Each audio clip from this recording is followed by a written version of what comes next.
Hi friends, അപ്പോൾ ഇന്ന് വന്നിട്ടുള്ളത് ദ മെൻ്റലിസ്റ്റ് അനന്തോസ് ദ സീക്രട്ട് ലെറ്ററിൻ്റെ ഒരു വീഡിയോ ആയിട്ടാണ്. പതിവ് പോലെ തന്നെ ഞാനും അച്ഛനും അമ്മയും കൂടെയാണ് പോയിട്ടുള്ളത്. ഞങ്ങൾ ബൈക്കിലാണ് പോയിട്ടുള്ളത്. നേരെ ഗാന്ധി റോഡിൻ്റെ ബ്രിഡ്ജിൻ്റെ താഴേക്കൂടെ നമ്മൾ പതിവ് വണ്ടി വെക്കുന്ന സ്ഥലത്താണ് വെച്ചിട്ടുള്ളത് വണ്ടി. അങ്ങനെ അവിടെ വണ്ടി വെച്ച് ഞാനും അച്ഛനും അമ്മയും കൂടെ നടന്നു റെയിൽവേയിലെത്തി. 4ാമത്തെ പ്ലാറ്റ്ഫോമിലായിരുന്നു ഞങ്ങൾ എത്തിയിട്ടുണ്ടായത്. ലിഫ്റ്റിൽ കയറി നേരെ മുകളിലേക്ക് എത്തി 1ാമത്തെ പ്ലാറ്റ്ഫോമിലേക്ക് നീങ്ങുകയായിരുന്നു. ഇറങ്ങുന്ന ടൈമിൽ നമ്മൾ എസ്കലേറ്ററിലായിരുന്നു ഇറങ്ങിയിട്ടുണ്ടായത്. അങ്ങനെ ടിക്കറ്റ് എടുത്ത് കാത്തിരിക്കുമ്പോഴാണ് ഈ ഒരു കാഴ്ച. രാവിലെ തന്നെ ആൾ ട്രെയിന് കാത്തിരിക്കെ പാവപ്പെട്ട ഒരാൾക്ക് ചായ വാങ്ങിക്കൊടുക്കാൻ എൻ്റെ അടുത്ത് വന്നിട്ട് പോലും ഞാനൊന്നും കൊടുത്തില്ല. അപ്പോൾ എനിക്ക് എന്നോട് തന്നെ എന്തോ ഒരു പോലെ തോന്നി. But he is good. Then എൻ്റെ മീറ്റിംഗ് ഒക്കെ അറ്റൻഡ് ചെയ്ത് 7:25 ട്രെയിൻ വന്നത് 8:10 അങ്ങനെ സ്പെഷ്യൽ ട്രെയിൻ ആയതുകൊണ്ട് തന്നെ അധികം തിരക്കൊന്നും ഉണ്ടായില്ല. കിടന്നും ഇരുന്നൊക്കെ പോകുന്ന ടീമുണ്ടായിരുന്നു. പിന്നെ സ്ഥിരം പരിപാടി ലുഡോ. അങ്ങനെ 3 പേരും കൂടെ ലുഡോ കളിച്ചു. പിന്നെ തൊട്ടടുത്തിരുന്ന കുട്ടി എണീച്ചപ്പം ആൾ നല്ല കമ്പനിയായി. എല്ലാവരോടും കമ്പനിയായിരുന്നു.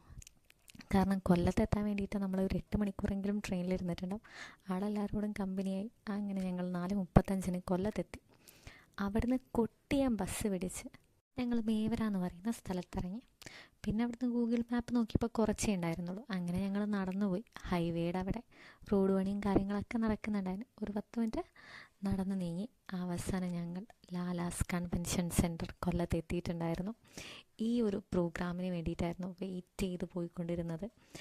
അങ്ങനെ ഞങ്ങൾ ഒരു 5 മണിക്ക് അവിടെ എത്തിയെങ്കിലും ഒരുപാട് ആളുകളുണ്ടായിരുന്നു. പ്രോഗ്രാം 6 മണിക്കാണ്. അങ്ങനെ QR കോഡ് സ്കാൻ ചെയ്ത് എനിക്കുള്ള പാസും അതുപോലെ തന്നെ കുപ്പിയും കിട്ടി. പിന്നെ വാട്ടർ ബോട്ടിലായിരുന്നു കേട്ടോ. പിന്നെ അച്ഛനും അമ്മയും പുറത്തായിരുന്നു. ഞാൻ മാത്രമേ എൻട്രി ചെയ്തിട്ടുണ്ടായിരുന്നുള്ളൂ. ഒരുപാട് നിബന്ധനകളുണ്ടായിരുന്നു. വീഡിയോസ് കാര്യങ്ങളൊന്നും എടുത്ത് പുറത്ത് വിടരുത്. അത് അവിടുത്തെ മെയിനായിട്ടുള്ളൊരു ഇൻസ്ട്രക്ഷനായിരുന്നു. റീസൺ, നമ്മൾ സിനിമ കാണാത്ത ഒരാളോട് പോയിട്ട് സിനിമയുടെ കഥ പറയില്ലല്ലോ. സത്യം പറഞ്ഞാൽ ഇത് സിനിമേനേക്കാൾ അടിപൊളി ഷോ ആയിരുന്നു ഈ ഒരു പ്രോഗ്രാം ദ സീക്രട്ട് ലെറ്റർ. എൻ്റെ പാസ്സാണ് കേട്ടോ ഇത്. ഈ ഒരു സീക്രട്ട് ലെറ്റർ ഞാൻ പറയുവാണെങ്കിൽ നിങ്ങളെല്ലാവരും നിർബന്ധമായിട്ടും ജീവിതത്തിൽ ഒരിക്കലെങ്കിലും പോയി കാണാം. എനിക്ക് അത്രയും ആഗ്രഹം മൂത്തിട്ടായിരുന്നു ഈ ഒരു കോഴിക്കോട് നിന്ന് ഞാൻ ആ കൊല്ലത്തേക്ക് പോയിട്ടുള്ളത്. പ്രോഗ്രാം എന്ന് പറയുന്നത് വണ്ടർഫുൾ തന്നെയായിരുന്നു. പ്രോഗ്രാം സ്റ്റാർട്ട് ചെയ്യാൻ കുറച്ച് ലേറ്റായിരുന്നു. ഒരു 6:30 ആയിരുന്നു.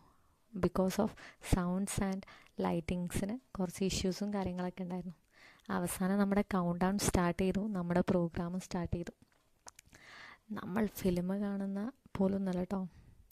നമ്മൾ ശരിക്കും ആ ഒരു പ്രോഗ്രാമിൽ ഇൻവോൾവ് ആയിക്കൊണ്ട് വളരെ രസകരമായി ഭയങ്കരമായിട്ട് ഫീൽ ചെയ്ത് ത്രില്ലിങ്ങോടുകൂടി ഒരു കഥ എങ്ങനെയാണോ പടച്ച് വിട്ടത് അതുപോലെ തന്നെയായിരുന്നു എന്നുള്ളതാണ്. ഭയങ്കര ത്രില്ലിംഗ് ആയിരുന്നു. ആൾ വരുമ്പോൾ തന്നെ നമുക്ക് ഒരു മ്യൂസിക്കും ആ ഒരു സംസാരവും എല്ലാം കിട്ടിലും ഒന്നിനൊന്ന് മെച്ചമെന്ന് പറയാനേ പറ്റത്തുള്ളൂ.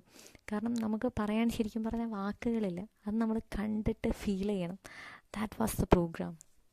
ഞാൻ പോകുന്ന ടൈമിൽ അത്ര ആളുകളില്ലെങ്കിലും ടൈം ആയപ്പോഴേക്കും അവിടെ ഫില്ലായി ആളുകൾ ഫ്രണ്ടിൽ നിൽക്കുകയായിരുന്നു ചെയറില്ലാതെ.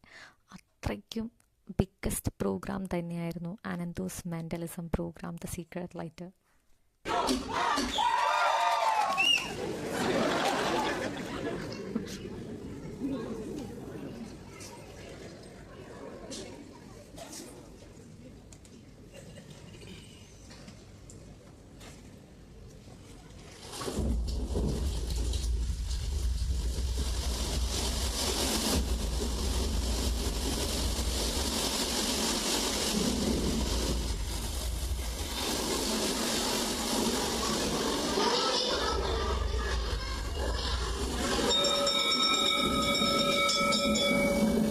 വീഡിയോസ് എടുക്കരുതെന്ന് പറയുന്നതിനേക്കാൾ മുന്നേ എടുത്തിട്ടുള്ള വീഡിയോസായിരുന്നു. ബട്ട് എടുക്കരുതെന്ന് പറഞ്ഞതിന് ശേഷം ഞാനൊരു വീഡിയോസ് പോലും എടുത്തിട്ടില്ല, ഒരു ഫോട്ടോസ് പോലും എടുത്തിട്ടില്ല.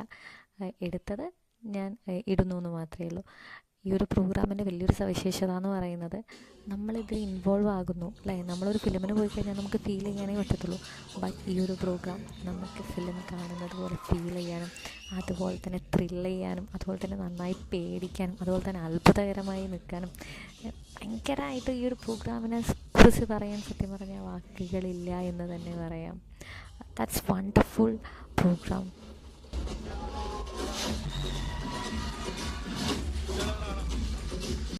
പിന്നെ ഫോൺ എടുത്തത് നമ്മുടെ പ്രോഗ്രാം അവസാനിച്ചതിന് ശേഷമാണ്. കാരണം അത്രയും മുഴുകിപ്പോയി, അത്രയും നമ്മൾ ത്രില്ലോടുകൂടി കണ്ടിരുന്നു എന്നുള്ളതാണ്. അവസാനം ഞാൻ കൂടെ ഒരു സെൽഫിയൊക്കെ എടുത്തിട്ടാണ് ഈ ഒരു പ്രോഗ്രാം കഴിഞ്ഞ് വന്നത്. ഒരു 9 ആവാനായിട്ടുണ്ടാകും. പ്രോഗ്രാം കഴിഞ്ഞ് എല്ലാവരും ഫോട്ടോ എടുക്കുന്ന തിരക്കിലും പിന്നെ ഫീഡ്ബാക്ക് അറിയിക്കുന്ന തിരക്കിലായിരുന്നു. ഞങ്ങളാണെങ്കിൽ പോകുന്ന തിരക്കിലും. വേഗം ഫുഡ് കഴിച്ച് റെയിൽവേയിലേക്ക് വന്നു. KSRTCയിലായിരുന്നു വന്നത്. പിന്നെ ട്രെയിൻ 10:35 ട്രെയിൻ വന്നിട്ടുള്ളത് ഒരു 11 ആയിട്ടുണ്ടായിരുന്നു. റെയിൽവേയിൽ നിന്ന് അച്ഛനും അമ്മയും കൂടെ ചായ കുടിച്ചു. ഞാൻ ചായ കുടിക്കാത്തതുകൊണ്ട് അവിടെ കണ്ട ഒരു ചോക്ലേറ്റും എടുത്ത് കഴിച്ചു. പിന്നെ നേരെ ഞങ്ങൾ പാർസൽ ഓഫീസിൻ്റെ അതിലൂടെ പുറത്തിറങ്ങി. വണ്ടി വെച്ച സ്ഥലത്ത് വണ്ടി അങ്ങനെ തന്നെ ഉണ്ടായതുകൊണ്ട് തന്നെ നേരെ വണ്ടി എടുത്ത് റോഡിലൂടെ വന്നു. റോഡിലൊന്നും ആരും ഇല്ലായിരുന്നു. ബട്ട് ഞങ്ങളുടെ നാടെത്തിയപ്പോഴേക്കും ഒരുപാട് ആളുകളുണ്ടായിരുന്നു. കാരണം ആ നാടിൻ്റെ പ്രത്യേകത എന്ന് പറയുന്നത്, അതായത് ഞങ്ങളുടെ നാട് പുതിയടവിൻ്റെ പ്രത്യേകത ഏത് പുലർച്ചയ്ക്കും ഏത് നട്ടപ്പാതിരാത്രിക്കും ആളുകൾ ഫുൾ ടൈം കാണും എന്നുള്ളതാണ്. അങ്ങനെ ഞങ്ങൾ വീട്ടിൽ കയറി കിടന്നുറങ്ങി. Thank you for watching this video. ഇനി അടുത്തൊരു വീഡിയോ ആയിട്ട് നമുക്ക് അടുത്ത ദിവസം കാണാം. ബൈ.